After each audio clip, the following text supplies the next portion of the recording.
In the last year or two, we've had a couple of trains derail. Yes. For many Ghanaians, that did not represent a lot of confidence building. Yes. Nobody would want to go out on a train and not return home because it derailed. Where did we go wrong in that too? And why should we trust that if we allow this sector to expand, that we are not going to have a lot more of such accidents? Look, the reason why those accidents are happening is because of the existing infrastructure, and that is within the master plan. The government recognizes that, and hence why they want to rehabilitate the existing infrastructure as part of the redevelopment within the railway sector.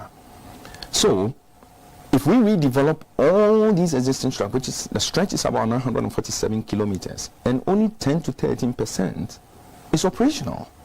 But if we can rehabilitate the existing infrastructure and also bring in new lines, we are not going to get derailment.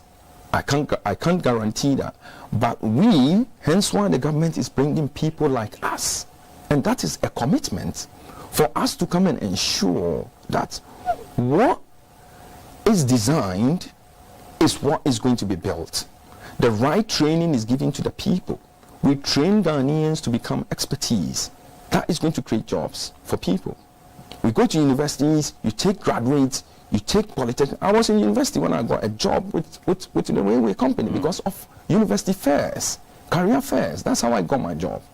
I went to the career fair of tube lines, and then I was on campus. The last day I completed my exams, I had an email from tube lines that you've got a job. When do you want to start? Interesting. So we should look at the bigger picture. We should support the government. Let's all support the government. I want to tell the Ghanaian people, railway will transform this country. It has transformed other countries. It has transformed cities. What are we waiting for?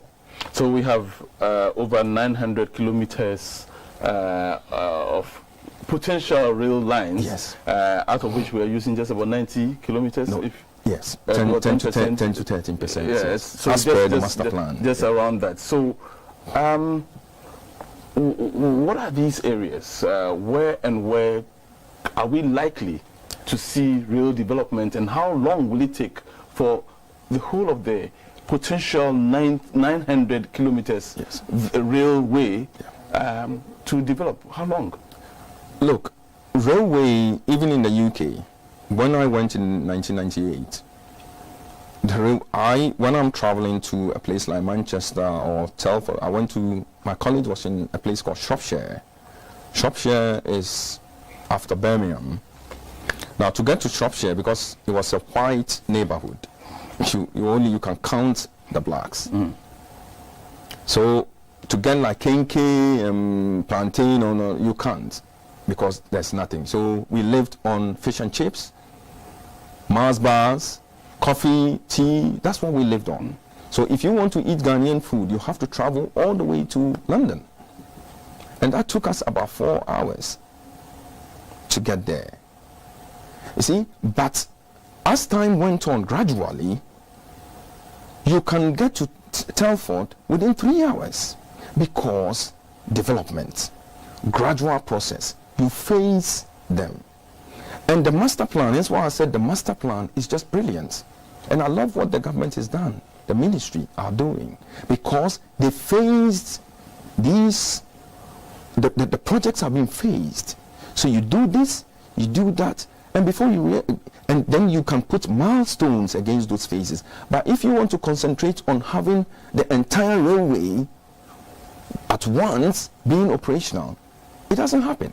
UK are still developing. I am working on a project called 4LM. That's my current contract. And the 4LM, because the London Underground are now phasing their signaling system to have a new set of signaling system to make the trains run faster. If you go to London now, the Victoria line is one of the best lines, because they come in every 2 minutes. At first, you have to wait about 10 minutes for the Victoria line to come, or even more. So it's a transformation, because it's done in phases. You know, Crossrail is one project in London, and that's all part of the congestion relief. Now, Crossrail, the feasibility for Crossrail was done in the 70s.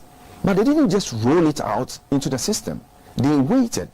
Population growth, they saw that London was growing. Then they said, yeah, this is the time for us to roll Crossrail. Before Crossrail even started in the 2000s. And it's going to be delivered in 2019 or 2020. So it's phases. And that's what exactly the government has done. And you express excitement that the starting point is with this Western Line. Yes. Why? Because it's the most lucrative line on the entire network. You see, you need to, we were talking about why our railway has collapsed. It's collapsed because we didn't have self-investment back into the railway. So if we can get the Western Line to start running freight, how much money are we going to make into the economy? Bringing that back, investing that back into the railway industry. You have to identify what is going to generate that non-fare, which is what I'm saying. Because people can jump and go on the trains without paying. All those can be resolved. However, you look at the lucrative part, which is going to bring in more investment back into the railway. So if you have that money, you can pay your maintenance staff. You can train them properly. You can bring people, expertise from abroad to come and train your maintenance because the money is there. Because the freight is giving you that money. So I think it's a great idea for them to start with the Western Line because it's the most lucrative line out of the Eastern and the Central Line. And this Western Line, is it cargo? Is it human passengers? What is it? You see, when I say the Western Line, because that's where most of our minerals, our resources, our raw materials are all within that area. So if you can transport that on rail, because you could probably have a truck taking our gold from Kumasi to Takoradi, and it probably take it about 24 or 12 hours to get to Takoradi. So if you can get a rail which can run that in 2 hours, how many trips can they make to take gold and ship that out to get us money back into the economy? So these are some of the things we have to look at. The jobs that are going to be created. So it's not just the passengers, it's the freight, it's the minerals that we can carry as part of the investment for this country. So hence why the ministry is targeted that line, which is a brilliant idea. All of my team, when we saw the master plan, everyone was excited and they said, yes, the one who did this master plan has done a brilliant thing because they've gone and targeted the most lucrative line out of all the other lines. One would have thought that Tema Port, for instance, should have been the starting point of our priority list because almost everything that is imported comes through Tema. But we've got the Tema to Akosombo line that is also happening. But what I'm saying is that because we've got Takoradi, the Western Line is from Takoradi to Kumasi. So Takoradi is also got a port. We can still carry our stuff from Takoradi. Because you see, you don't want to go and run from Kumasi to Tema. You've already got the line. Rehabilitate the line. Start moving your resources or your minerals through rail in 2 hours, 3 hours to Takoradi port. And it's gone.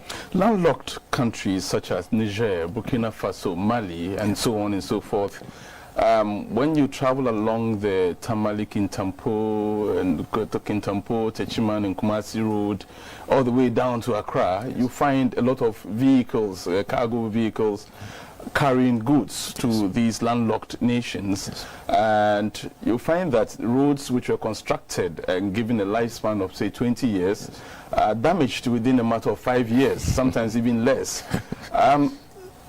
Okay, so the priority is not on getting the rail that far immediately. And that means that we could continue to spend a lot more on rehabilitating our road network because these vehicles continue to use if we are talking about $21.5 billion, can't we have a comprehensive development of this infrastructure so that the money that would have been used to renovate the road network can be channeled into the rail sector?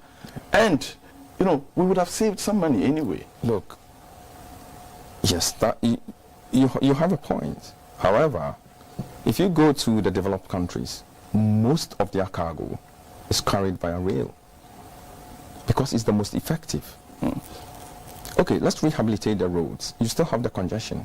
How long is it going to take them to travel from Kumasi to Paga or from Paga to Burkina Faso? But if you've got a railway line from Tema to Burkina Faso, it will move freights within hours. So it's more the productivity. We are not looking at we need to and I'm so happy that you mentioned about our roads, which were actually built to last for 20 years, and it's taking 5 years, and that is the problem.